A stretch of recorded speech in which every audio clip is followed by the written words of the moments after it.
clay fields well, because we're just going to see quite a few games here. So I am finally in the lobby. It's time. The rematch. Yes. We didn't have enough North America yet, so we've got to go back into it again. Rematch on clay fields between Crossy and Ty2.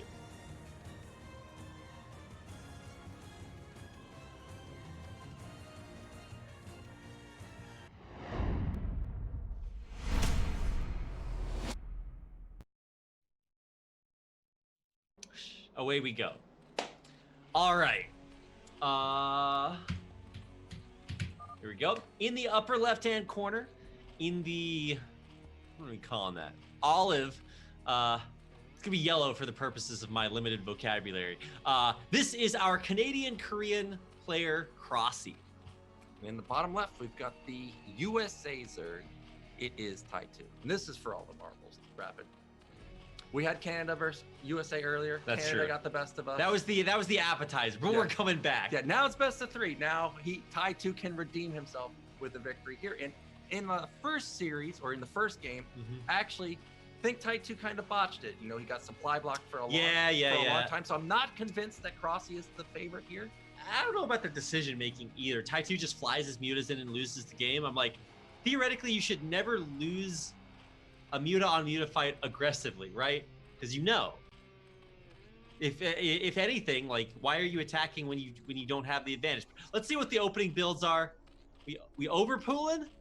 No, 9 pool. Okay. And we had 12 pool from Ty2 last time. We had 12 hatch from Crossy. So Crossy really mixing it up, because this is gonna be 9 pool speed, I think. Ooh, yes. So this is a complete divergence from the first game. He's gonna be aggro. And again, BSL last season, Ty2 was passive. 9 pool should punish this. We do see 3 drones being made. No pool started. This is 12 hatch versus 9 pool gas. And Ty2's gonna have to, it's actually an in-base hatch. So this is gonna be like we saw last season.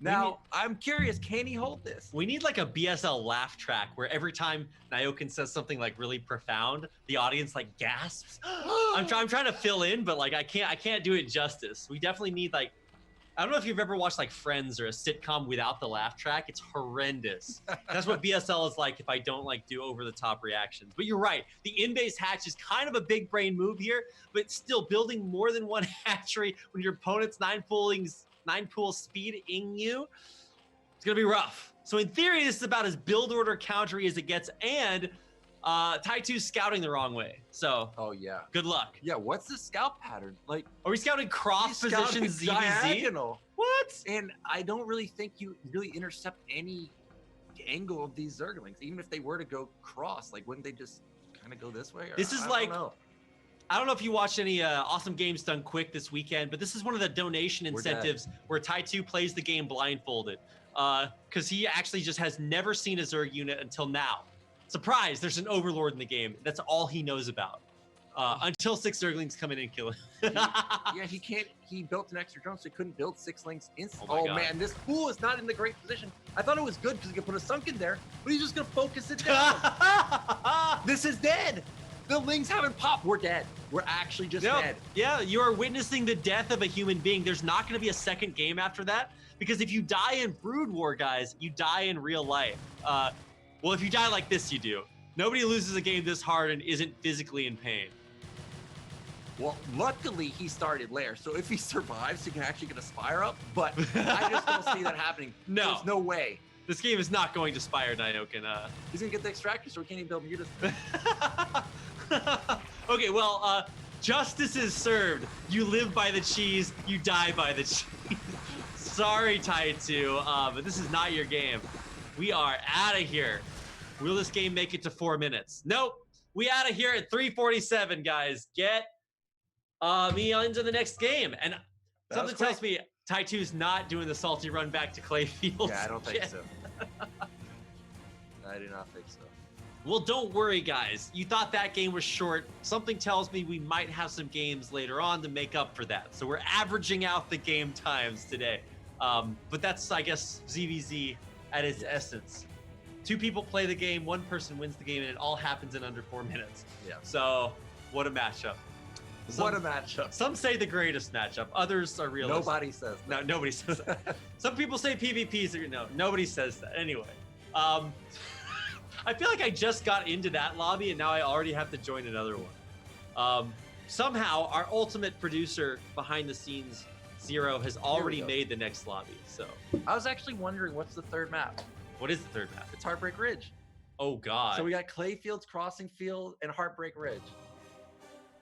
What a I map mean, this pool. is pretty good. I mean, we've also got a 6-player map in the map pool. Oh yeah, Quintessence, right? Or 5 players. 5 players. Quintessence, right? Yeah. That should be a good map. But I was curious, what is the third map for this specific round? And actually, you know, I hate this map, Terran versus. Oh God, no. But Zerg versus Terran. This is a good map. It's the heartbreak is the Terran heartbreaking when they run over 18 lurkers on every single high ground. So yeah, but this is ZVZ, so anything can happen. Will this game go longer than 4 minutes, Nyokin? Maybe. Okay, solid answer there. I love it. My analyst co-host gives me a maybe. I'm like, okay, so let's get into it. This is perhaps the deciding game in our final match of this group. Okay, here we go. In the left-hand side of Heartbreak Ridge, in the yellow, again, from America, this is Ty2. In the white, we've got the Canadian Zerg, 1 game away from making it top 16. I think last season he went out top 24. So this would be an improvement from last season. Yeah, let me just, I'll Tabarino here. Let's see what we got. Last season, yeah, Ty2 lost to Bonnet in top 8. Yeah, I meant Crossy. Oh, Crossy. Yeah, I think he actually, did he make top 16? Looks like he did make top 16. Looks like he was in a group with Bonnet and Jaeyoon. Yeah, he's in death group. Yeah.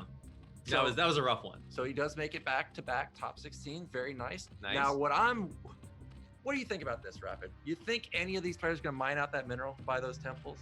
Look, okay, I don't know if that's how we're winning this game. Something tells me this is gonna be another El Clasico. But let's see what the build orders are again. We can't get too overconfident here. 9 pools on both sides.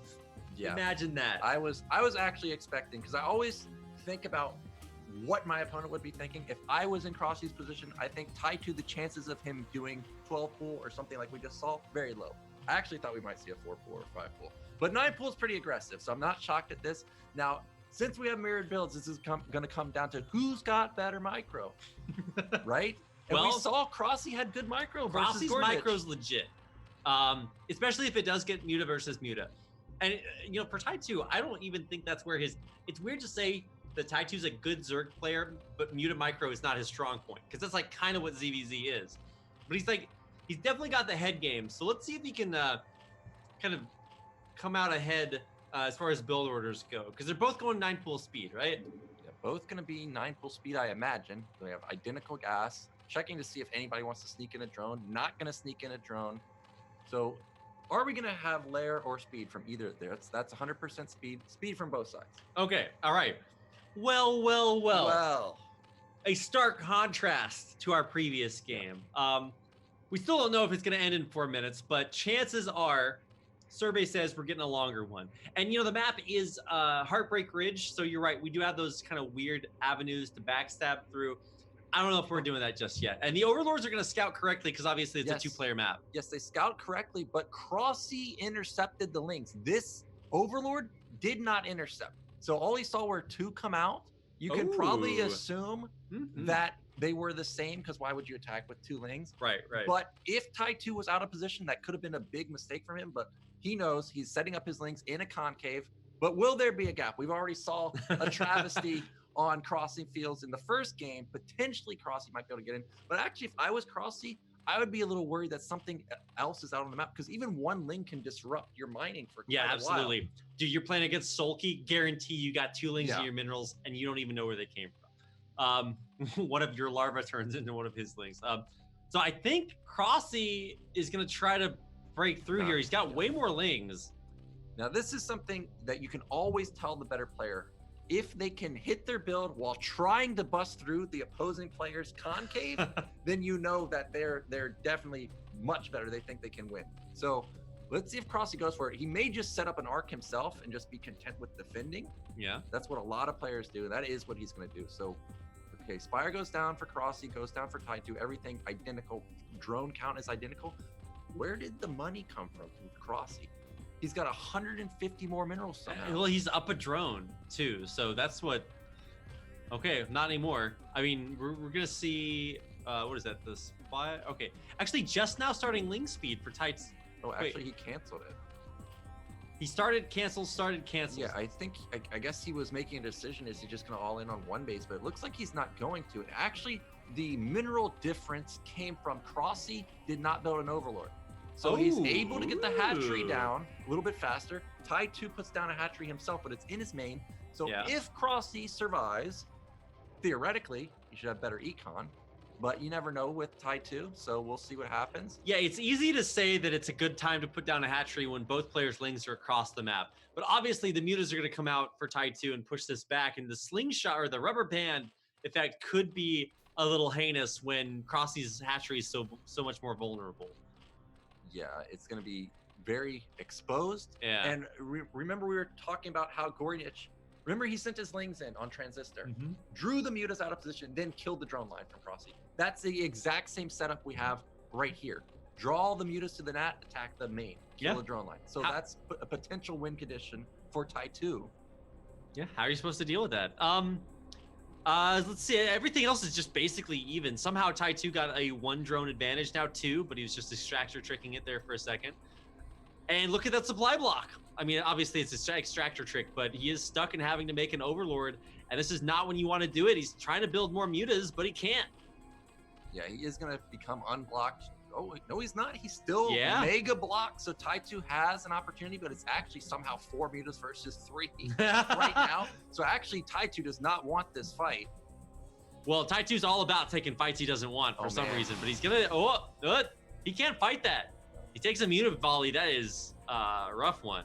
Now, of course, he doesn't know that Crossy was blocked, but I think you got to feel not very confident with just 3 mutas. So Ty2 needs to be very careful. Crossy is down 2 drones, so econ isn't kicking in because he built an extractor. But as soon as it gets up in mining, he will kind of slingshot ahead. But here comes Ty2. Remember talking about those lings. Can they draw the mutas to the top? Well, looks like, finally, mutas actually going to hit each other. Oh, my God, look at Ty2. He got an extra volley up with his reinforcing mutas. The Scourge coming in. They get a nice connection there. They do blow up, but actually, the lings coming through might be what's turning the tide. Let's see, who has more mutas? I think it's actually Crossy, right? Crossy has more mutas. The lings did nothing. They didn't have speed, so they couldn't run into the main. I think Crossy just wins right here. Oh, he's running away with his mutas for some reason, trying to dodge the Scourge, snipes the Scourge. He's on top of the mutas. Crossy is killing it. Crossy the God kills all the Scourge, took minimal losses. Now all he has to do is make sure that these Scourge don't connect, and he's golden. Trying to split around the Scourge. All he's got to do is run away. Yeah, Ty2, GG's. GG's. History repeating itself twice. Ty2 runs across the map and loses the game. Yeah, there's defender's advantage for Crossy, so you got to be very confident that you have an overwhelming amount of mutas, but